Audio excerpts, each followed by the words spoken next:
With the forthcoming general elections just around the corner, IEBC has assured Kenyans that they're ready with the equipment and personnel to conduct the elections.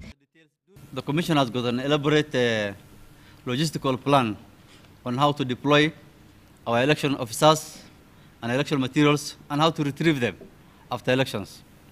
We will use vehicles owned by the Commission in various parts of the country. Others will be hired.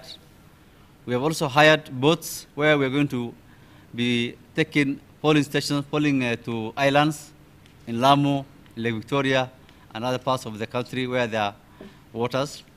We have also hired aircrafts which are going to help us deliver ballot papers where it can be reached by road. A day before the elections, all officers and their materials and the security officers will be at the polling stations.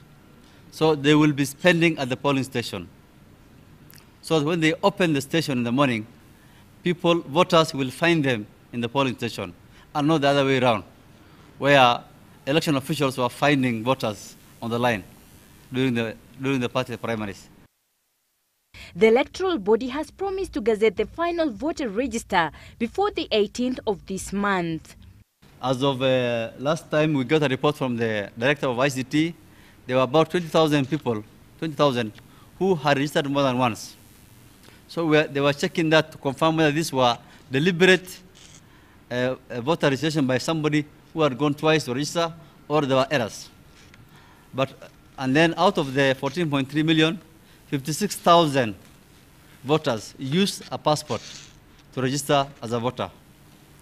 3,700 are also diaspora voters in the East African community. So once we clean up this register, we will gazette and give each party a soft copy of the register.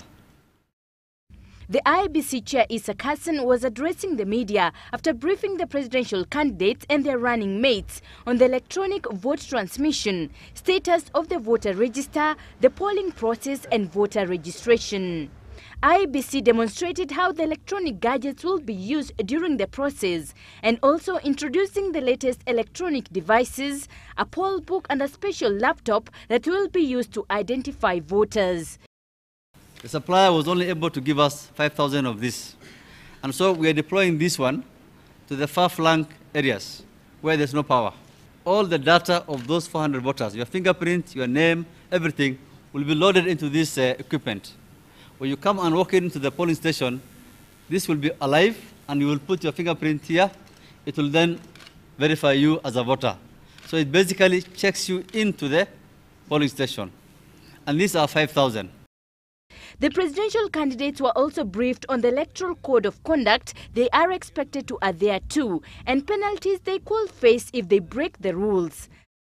We also ask them to commit themselves to respect the code of conduct, to ensure that they conduct a peaceful campaign without violence, intimidation, or corruption, and that they will accept the results of the elections that we will hold, and that if they are not happy with the results, they will follow the legal process provided for in the Code of Conduct and in the law, which is filing a petition in the Supreme Court.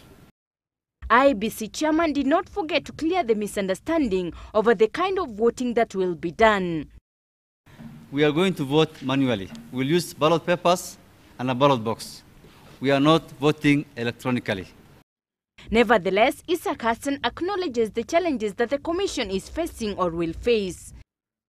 We are voting for 6 ballot papers, 6 ballot boxes on the same day. For the last 40 years, we are used to voting for 3 Ps: President, Member of Parliament, and the Governor, and the local authority. Now it's even difficult for the voters to accept a 6-piece voting pattern.